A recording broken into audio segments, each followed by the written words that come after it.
Welcome back to another English online session. Today I am going to narrate the 7th unit, particularly the first chapter in the 7th unit, that is a baker from Goa. This unit includes 3 chapters, different places of India, beautiful places of India described here like a travelogue. The first chapter, a baker from Goa, describing the cultural background of Goa. So, first of all, let me explain you a baker from Goa. So, in this chapter, the writer presents a pen portrait of a traditional Goan village baker. He was an inevitable element in the village life by the time in the past. So, from his memory, he was just recollecting the appearance, the attitude, or the role the baker played in their life, who still has an important place in the society. Elders still think fondly of the famous Portuguese loaves of bread. The family tradition is still carried on even today by the new generation of bakers or perders in Goa. The bakers, otherwise known as perders in Portuguese. So he was giving a pen portrait of this traditional Goan baker. Let's see. Before that, let me give you a few hints about the writer. Lucio Rodriguez was one of the few outstanding Konkani essayists and authority of Goan folklore. He contributed frequently to various periodicals like the Goan Tribune, the Navhind Times, the Illustrated Weekly, the Times of India, and Goa Today. He also featured on All India Radio and Radio Goa. He won international acclaim as a student of folklore and was a visiting professor of folklore at Indiana University, USA in 1969. His essays in English and the English translation of his Konkani work were posthumously published under the title of Soil and Soul and Konkani Folk Tales. He is a prominent writer who just spread the Goan culture or make aware of other people about the Goan culture, like an ambassador to the Goan culture, especially folklore. His works were published, some of his works were published posthumously. Posthumously means after his death, certain works were published. That also famous in Indian English writings. Now let me narrate the pen portrait by Lucio Rodriguez about a baker in Goa.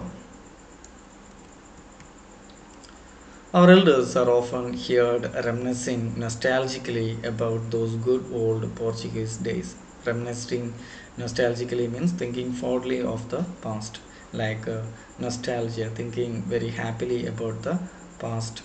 The Portuguese and their famous loaves of bread. Loaves here, bread that is shaped and baked in a single piece and can be sliced for eating. So, a single piece of bread. These elders think about that. That is an important food by the time in the olden times. Now, the elders are remembering or recollecting those fond memories. Those eaters of loaves might have vanished, but the makers are still there.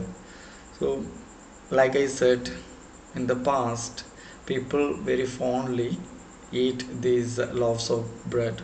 Now, the arrival of new food items, they just reduce the amount of this bread consume of this bread, but still, some part of the Goa you can find these bakers.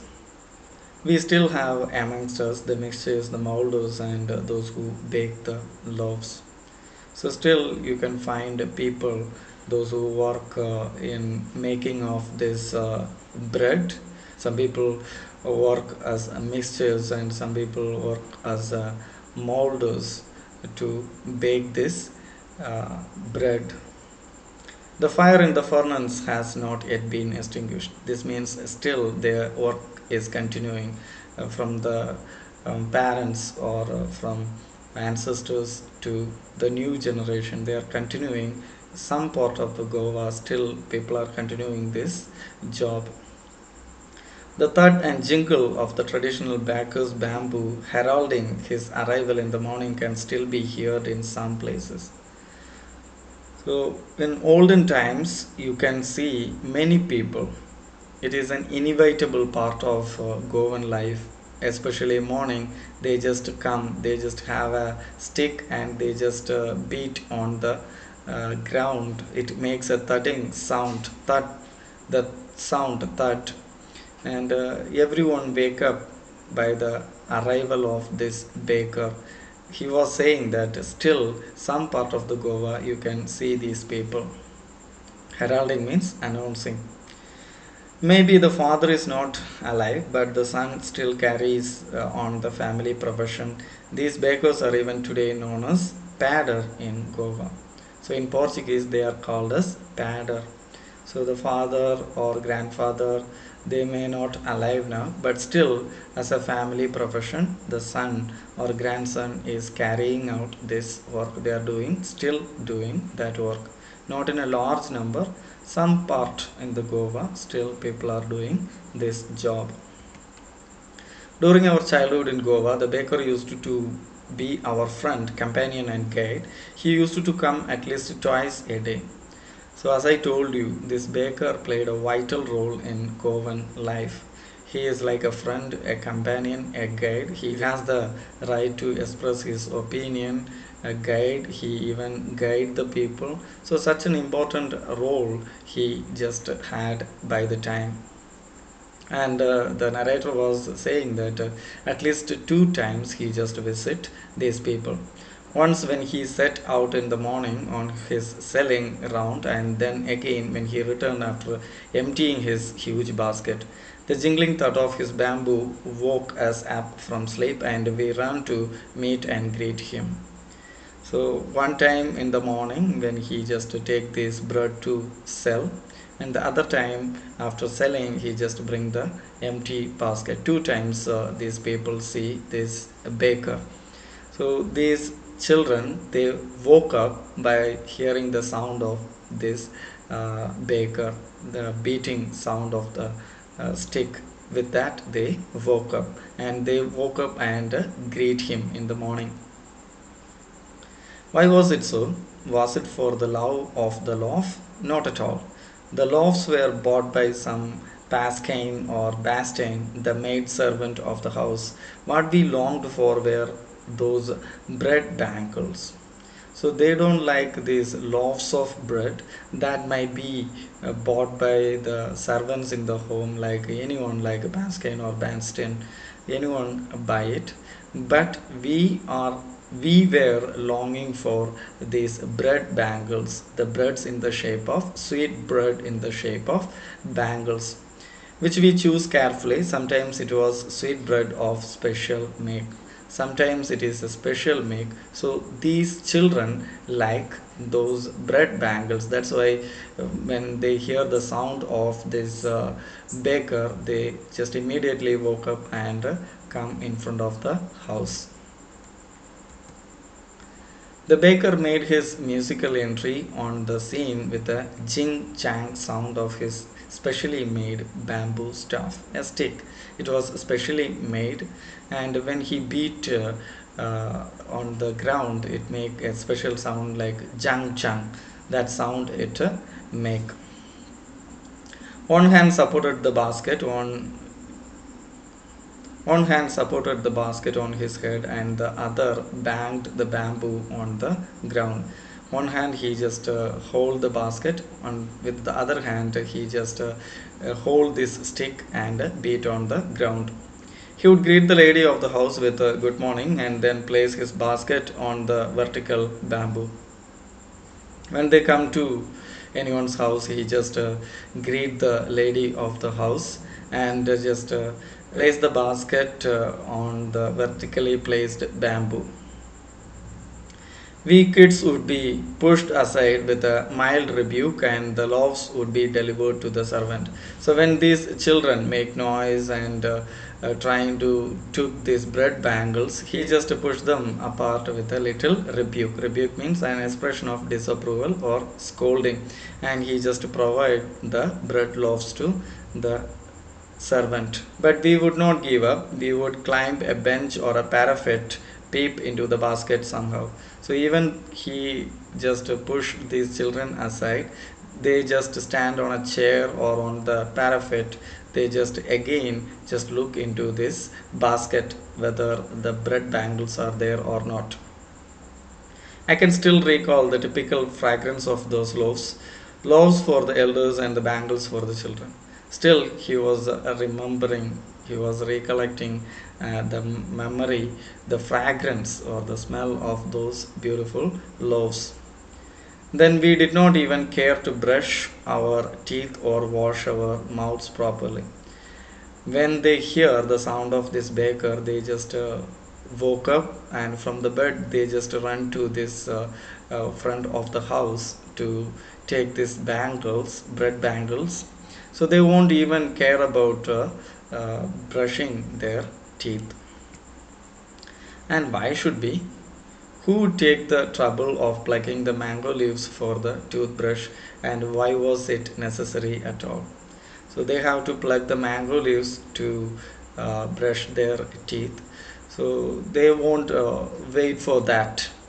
The baker may leave the place immediately. So without brushing, they just come and just collect this bread bangles. The tiger never brushed his teeth. Look at the author giving the reason. The tiger never brushed the teeth. Then why should we do that? Hot tea could wash the clean up everything so nicely after all. So the hot tea, we can use the hot tea to clean our mouth. When we drink, it automatically clean the mouth. Marriage gifts are meaningless without the sweet bread known as the bowl. Okay. So this bread, the bowl, the sweet bread, it has an important role in marriage gifts. Just as a party or a feast loses its charm without bread. So this means wherever a gathering or some food provided, by the time the bread is an important food, they serve to others. Not enough can be said to show how important a baker can be for a village. So these points tell us a baker played an important role in his village. The lady of the house must prepare sandwiches on the occasion of her daughter's engagement. Cakes and bolinghas are a must for Christmas as well as other festivals. So another custom that the lady of the house, she has to prepare these sandwiches on the occasion of her daughter's engagement. And this bread, cakes, bolinghas, the sweet bread, it is an important thing in the celebrations like Christmas and other festivals. Thus, the presence of the baker's furnace in the village is absolutely essential. So, these all things tell us that the furnace where these loaves of bread prepared, it's an important place in the Goan village. The baker or bread seller of those days had a peculiar dress known as the kabai. So the baker or the bread seller, they wear a peculiar, a typical kind of dress. It is known as kabai. It was a single piece long frock reaching down to the knees. It is a single frock and it reached near the knees. In our childhood, we saw bakers wearing a shirt and trousers which were shorter than full length ones and longer than the half pants. In the childhood of the writer, they had seen these bakers, they changed from kabai to this dress, a shirt and trousers, and their trousers are half trousers, like shorts. Even today, anyone who wears a half pant which reaches just below the knees invites the comment that he is dressed like a padder. So nowadays, present day, if someone just wore a half pant, he just received the comment that he dressed like a padder or a baker. The baker usually collected his bills at the end of the month. Monthly accounts used to be recorded on some wall in pencil. So they just record the account of the purchase of the bread on the wall of that particular house and settle the amount monthly. Baking was indeed a profitable profession in the olden days. The baker and his family never starved. His family, and his servants always looked happy and prosperous.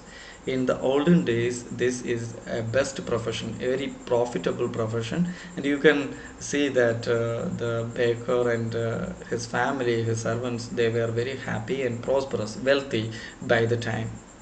Their plump physique was an open testimony to this. Open testimony means public statement. So their appearance itself saying that they enjoyed the wealth, the income of this bread selling. Even today, any person with a jackfruit like physique appearance is easily compared to a baker, a plump figure. Nowadays, also, a plump figure man is compared with a baker or called a spader or a baker. So, this particular chapter describes us like a pen portrait, a description about the baker, the pader in Goan village, a typical Goan village, and his role in this village, and how he enjoyed his life in the past, and how things changed in the present. The writer of this chapter also recollecting his childhood memories. So this chapter reflecting the cultural background of Portuguese settled in Goa. Hope you enjoyed the lesson. See you with the next lesson, Kurk, in the next class. Till then, take care. Bye.